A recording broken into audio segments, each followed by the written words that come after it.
If you stand for a reason, then be prepared to stand like a tree. And if you fall on the ground, then fall like a seed that grows to fight again. Hi everyone, welcome back to my YouTube channel Legal World. As we have discussed in the previous video about the Lokpal and Lokayukta act, इसके बारे में हमने discuss किया था और उसके अंदर मैंने इसका इंट्रोडक्शन के बारे में इसको आपको बताया था। आज उसी से आगे बढ़ते हुए मैं इसको करने की कोशिश करूँगी। और जैसा कि आपको पता है कि ये आपके एग्जामिनेशन और पॉइंट ऑफ व्यू से लोकपाल एंड लोकायुक्त जो ओम्बड्समैन सिस्टम से आया है, ये काफ़ी इंपॉर्टेंट क्वेश्चन है जो हर एग्जाम में पूछा जाता है। आपको इसके जनरली जिसके एग्जाम में भी ना आए तो उसको भी इसकी जानकारी होनी ज़रूरी है। तो आप इस वीडियो को शुरू से लास्ट तक अंत तक देखिएगा। हाँ जी, लोकपाल एक्ट, इसी ये जो एक्ट जिसकी बात मैं कर रही हूँ, लोकपाल एंड लोकायुक्त एक्ट 2013 के नाम से इसे जाना जाता है, जैसा कि आपको मैंने पिछली वीडियो में बताया था। और ये जो एक्ट है that has originated in Sweden in 1809 for the first time. सबसे पहले ये स्वीडन में इसका आगमन हुआ था 1809 में। उसके बाद जैसा कि मैंने आपको बताया था, वो जो स्वीडन के अंदर ombudsman system that was vested with by wide वाइड पावर्स, उसको बहुत बड़ी पावर दी गई थी। उसको उसकी जो पावर्स थी, उसकी जो शक्तियाँ थी, वो असीमित शक्तियाँ थी। और उसको ये भी कहा गया था कि वो अपना कार्य इंडिपेंडेंट रह के करेगी और उसके बीच में कोई भी एग्जीक्यूटिव, लेजिस्लेचर या जुडिशरी हस्तक्षेप नहीं कर सकती। और यहाँ तक ये कहा गया था कि जो ओम्बड्समैन है वो किसी भी गवर्नमेंट एजेंसी के खिलाफ या बड़े बड़े ऑर्गेनाइजेशंस के खिलाफ या ब्यूरोक्रेट्स के खिलाफ या पॉलिटिशियंस के खिलाफ कोई भी कंप्लेंट ले सकती है, उसके खिलाफ प्रोसिक्यूशन भी चालू कर सकती है।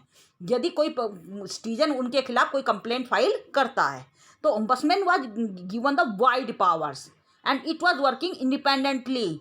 it was working independently, it was performing its functions independently without any interference of executive, legislature and judiciary. And ombudsman is a type of government institution, ये एक तरह का गवर्नमेंट इंस्टीट्यूशन है that deals with the complaint made from the citizens. ये उन complaints के साथ deal करता है जो सिटीजन्स के द्वारा किसी भी पब्लिक अथॉरिटी के खिलाफ की जाती है, चाहे वो पब्लिक अथॉरिटी पॉलिटिशियन हो या ब्यूरोक्रेट्स हो या बड़े बड़े ऑर्गेनाइजेशंस हो। उनके खिलाफ यदि कोई पब्लिक अथॉरिटी कोई भी सिटीजन यदि कोई कंप्लेंट करता है तो ये उन कंप्लेंट्स के साथ डील करता है। And it is essential to settle public grievances. और कहीं ना कहीं इस तरह का जो इंस्टीट्यूशन होता है वो पब्लिक ग्रीवांसेस को सेटल करने के लिए ज़रूरी हो जाता है, जो आप अपने आप में इंडिपेंडेंट रह के इम्पार्शियल रह के कार्य कर सके। तो ये मैंने आपको सारा का सारा पिछले वीडियो में भी डिस्कस मैं कर चुकी हूँ, तो इसको मैंने थोड़ा सा आपको इंट्रोडक्शन देने की कोशिश की है। यदि हम देखिए आज के टाइम में ये जो ओम्बड्समैन सिस्टम है, जो स्वीडन की बात मैंने जो आपसे की है, लगभग 120 देश ऐसे हैं जिन्होंने इसको अपना भी लिया है and that is working successfully. मतलब ये जो सिस्टम है उन देशों में सक्सेसफुली काम भी कर रहा है। और ये पाया गया है कि जिन देशों ने इस इंस्टीट्यूशन को अपनाया है वहाँ पे करप्ट एक्टिविटीज़ कम देखने को मिली है। तो देखा जाए तो ये जो हमारा जो लोकपाल और लोकायुक्त एक्ट है, ये हमारे कहीं ना कहीं कॉन्स्टिट्यूशन के आधार पर भी बनाया गया है। जैसा कि आपको पता है कि कॉन्स्टिट्यूशन सोवरेनिटी की बात करता है, सेपरेशन ऑफ पावर की बात करता है, रूल ऑफ लॉ की बात करता है। और आपको भी पता है कि किसी भी स्टेट के अंदर रूल ऑफ लॉ या फिर सोवरन कंट्री तभी हो सकती है वहाँ जहाँ पे लोगों के जो ग्रीवांसेस है, जब उनके लिए कोई ऐसी एजेंसी हो जो उनकी जो शिकायतें हैं, उनका कार्य है, वो उनका निपटारा वो इंडिपेंडेंट रह के कर सके।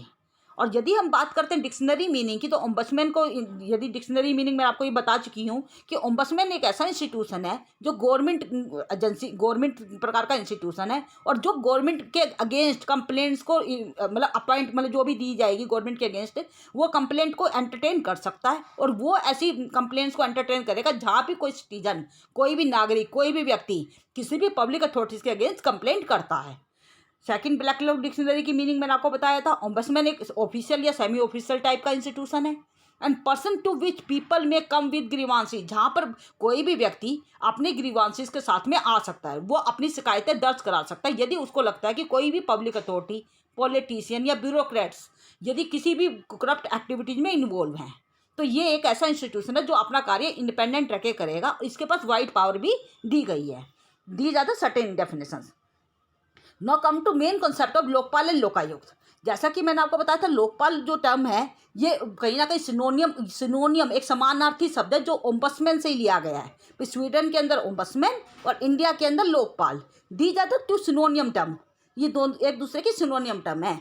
इंडिया की यदि हम बात करें तो पॉलिटिकल ब्यूरोक्रेटिक करप्शन, जैसे कि आपको पता होगा कि पुराने ज़माने से हम इसके समय में संबंध में बात करते हुए आए हैं, और जब भी आप देखोगे लोकसभा की कभी भी प्रोसीडिंग्स देखना, इस तरह की चर्चाएं होती ही रहती हैं कि कोई पॉलिटिशियन या ब्यूरोक्रेट्स करप्ट एक्टिविटीज़ में इन्वॉल्व पाए जा रहे हैं और उनके ऊपर रोक लगाई जानी चाहिए। और जब आप उन पर रोक लगाने की बात करते हो तो आपके पास एक ऐसा इंस्टीट्यूशन भी होना चाहिए जो उस कमी को दूर कर सके, जो उनके ऊपर जांच बिठा सके। और आपको भी पता है कि ये बड़े बड़े जो पॉलिटिशियन होते हैं, ब्यूरोक्रेट्स होते हैं, इनके ऊपर केवल वही व्यक्ति एक्शन ले सकता है जिसकी पावर इससे ज़्यादा हो, नेचुरली कि जिसके ऊपर उनके बीच में हस्तक्षेप ना हो। इसी प्रकार का जो इंस्टीट्यूशन है, ये लोकपाल इंस्टीट्यूशन हमारे इंडिया के अंदर एस्टेब्लिश किया गया है। तो देर वॉज, क्योंकि उस समय यदि हम देखें तो वहाँ पे इस तरह का जब इंस्टीट्यूशन नहीं था, तो वहाँ पे इस तरह की जो शिकायतें जब भी आती थी, पब्लिक ग्रीवांसेस की कोई वो आती थी, तो उन शिकायतों को दूर करना बड़ी प्रॉब्लम वाली बात हो जाती थी, क्योंकि वो कहीं ना कहीं अपने इंप्रेशन के द्वारा वो छूट जाते थे, उनके खिलाफ कोई एक्शन नहीं लिया जाता था। तो यहाँ पे इस तरह के इंस्टीट्यूशन की कहीं ना कहीं जरूरत रही जो अपना कार्य इंडिपेंडेंट रह के कर सके, और उसी पर्पज़ के लिए लोकपाल युक्त एक्ट लाया गया था। अब ये टर्म लोकपाल होती क्या है?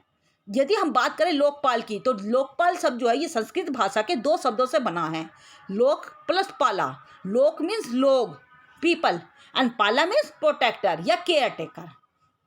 तो this is the combination of two words, and Lokpal is the prosecutor of people where any person can complain to it. Lokpal क्या है कि लोगों को प्रोटेक्ट करने वाला, लोगों के मतलब लोगों की शिकायतों को लेकर किसी भी पब्लिक अथॉरिटी के अगेंस्ट प्रोसिक्यूशन स्टार्ट कर सकता है। और उनकी कंप्लेंट, मतलब वो जो कंप्लेंट जो लोग उनके फाइल करेंगे वो किससे संबंधित होनी चाहिए? किसी भी पब्लिक अथॉरिटी, पॉलिटिशियन या ब्यूरोक्रेट्स की सर्विस से संबंधित हो, उनके अधिकारों से संबंधित हो, या फिर मेल एडमिनिस्ट्रेशन से संबंधित हो। इन किसी भी तरह की यदि कोई शिकायत किसी भी पब्लिक अथॉरिटी के अगेंस्ट आती है तो ऐसी शिकायतें लोकपाल ले सकता है। ये जो टर्म लोकपाल है, ये पहली बार मैंने आपको बताया था, CD देशमुख जी जब हमारे 1959 में फाइनेंस मिनिस्टर हुआ करते थे, पहली बार उन्होंने इस टर्म को क्वाइन किया था। And this term was used by LM Singhvi in 1963 when A debate was going on corrupt activities by the politicians and bureaucrats in parliament। तो पार्लियामेंट के सदन लोकसभा के अंदर एक डिबेट चल रही थी जिसके अंदर ये कहा जा रहा था कि जो पॉलिटिकल और ब्यूरोक्रेट्स हैं ये कहीं ना कहीं करप्ट एक्टिविटीज में इन्वॉल्व हैं और इनके ऊपर रोक लगाना जरूरी है। तो वहाँ पर LM सिंघवी जी ने पहली बार इस टर्म को यूज किया था। इसके बाद मैंने आपको यह बताया था कि 1963 में ये आपकी एक्टिविटी हुई है, एक डिबेट चली है। उसके बाद 1966 में एडमिनिस्ट्रेटिव रिफॉर्म कमीशन लाया जाता है। जैसा मैंने आपको बताया था कि 1966 में एक एडमिनिस्ट्रेटिव रिफॉर्म कमीशन लाया गया और उसके द्वारा उन्होंने क्या कहा कि एक ऐसा इंस्टीट्यूशन आप बनवाइए जो कहीं ना कहीं इनके ऊपर रोक लगा दे। किनके ऊपर रोक लगा दे? पॉलिटिशियन और ब्यूरोक्रेट्स जो भी करप्ट प्रैक्टिसेस कर रहे हैं उनके ऊपर रोक लगाने के लिए आपको एक ऐसे इंस्टीट्यूशन की ज़रूरत है जो अपना कार्य इंडिपेंडेंट रख के कर सके और उसके पास एक वाइड पावर होनी चाहिए।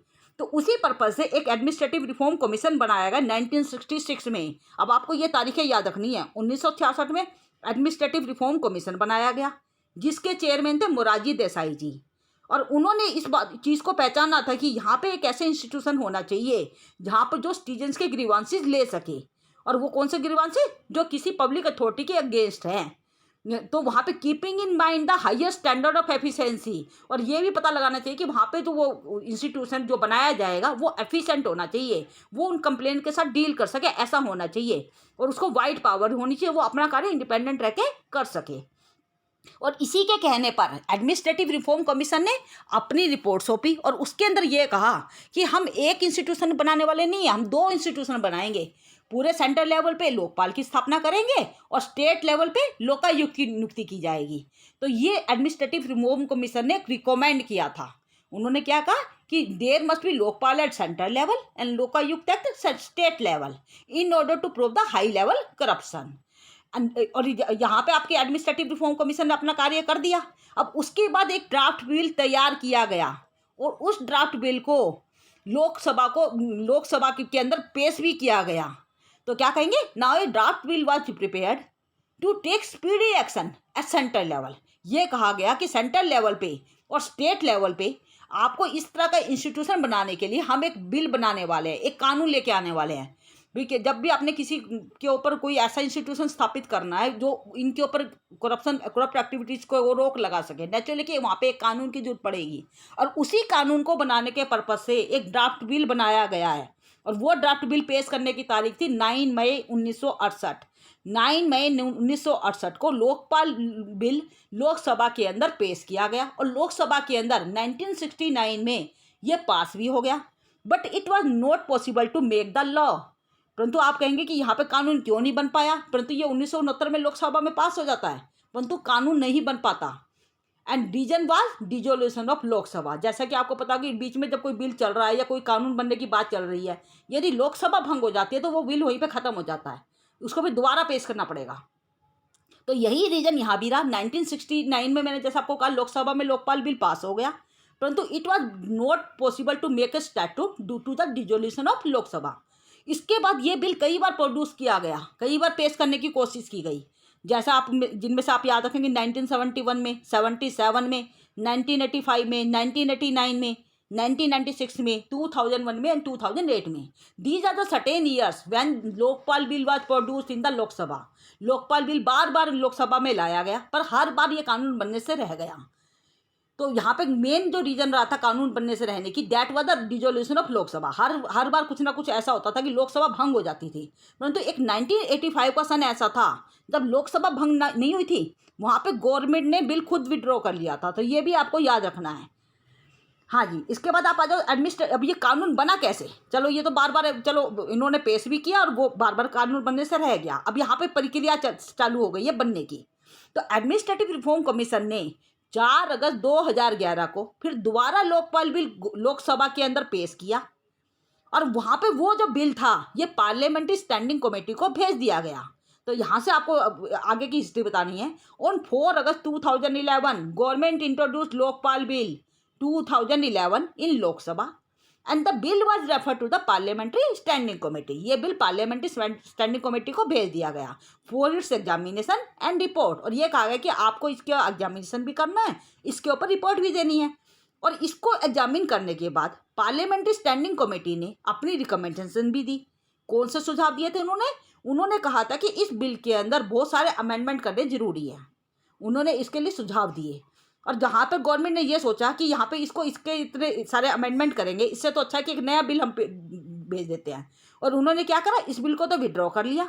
And at the same time a new comprehensive Lokpal and Lokayukta bill 2011 was produced इन लोकसभा।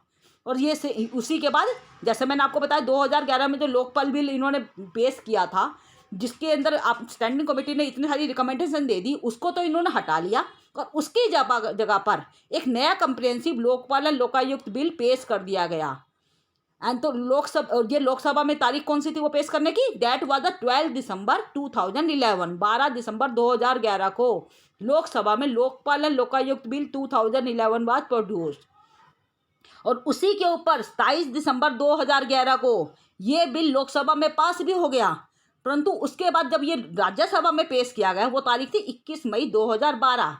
21 मई 2012 को जब ये राज्यसभा में भेजा गया, तो राज्यसभा ने इसके ऊपर मोशन ले आई और ये कहा कि इस वाले बिल को आपको सिलेक्ट कमेटी को भेजना होगा। और राज्यसभा के कहने पर यह बिल सिलेक्ट कमेटी को भेज दिया गया, और जिसके ऊपर नवंबर 2012 में उसकी रिपोर्ट आई सिलेक्ट कमेटी की, और उन्होंने कहा कि इस बिल के अंदर अमेंडमेंट की ज़रूरत है। और उसके बाद इसी बिल के अंदर अमेंडमेंट कर दिए गए and amending Lokpal and Lokayukta bill 2011 फिर दोबारा पेश किया गया। तो यहाँ से आप क्या कहेंगे, after making the suggested amendments on 17 दिसंबर 2013, तारीख थी 17 दिसंबर 2013 को यहाँ पर एक अमेंडेड लोकपाल बिल पेश किया गया राज्यसभा के अंदर। सबसे पहले अब ये राज्यसभा में पेश किया गया क्योंकि वहाँ पे उन्होंने राज्यसभा के कहने पे सिलेक्ट कमेटी को भेजा गया था। तो अब ये राज्यसभा में ही अमेंडेड बिल भेजा गया और राज्यसभा के द्वारा ये पास भी हो गया। 17 कौन सी तारीख थी वो, 17 दिसंबर 2013 को राज्यसभा के द्वारा ये बिल पास कर दिया गया। और अगले ही दिन ये सेम बिल फिर लोकसभा को दोबारा अमेंडेड बिल भेजा गया, वो तारीख थी 18 दिसंबर 2013 और लोकसभा में भी पास हो गया। On 1 January 2014 it was signed by the president. 1 जनवरी 2014 को इस बिल पे प्रेसिडेंट के साइन हो गए and this bill is known as, this statute is known as Lokpal and Lokayukta act 2013, क्योंकि अमेंडमेंट जो बिल था वो 2013 का था, तो इसलिए इसका नाम क्या रखा गया, लोकपाल एंड लोकायुक्त एक्ट 2013। तो this is all about the history of statute, कि आपको ये लोकपाल बिल पास हुआ कैसे, तो ये आपको सारी की सारी बतानी होगी। अब हम इसके एनालिसिस करेंगे। जैसा कि आपको पता है कि लोकपाल और लोकायुक्त एक्ट आपका पास हो चुका है। अब इसका एनालिसिस हमको करना है कि इसके अंदर है क्या। जैसा कि आपको पता है कि ये जो एक्ट लाया गया है, this is act to provide for establishment of body. इस एक्ट के अंदर ये बताया गया है कि यूनियन लेवल पे, सेंट्रल लेवल पे लोकपाल की नियुक्ति की जाएगी और हर स्टेट अपने लेवल पे लोकायुक्त की नियुक्ति करेगी।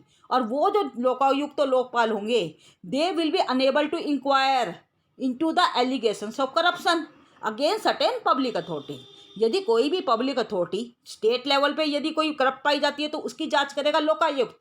यदि वो कोई भी पब्लिक अथॉरिटी यदि सेंट्रल लेवल पे वो यदि कोई करप्ट पाई जाती है तो उसकी जांच कौन करेगा, लोकपाल करेगा। और जैसा कि आपको पता है कि इंडिया एक डेमोक्रेटिक रिपब्लिक है और वहाँ पे ये कहा जाता है कि हर एक को न्याय मिलना चाहिए।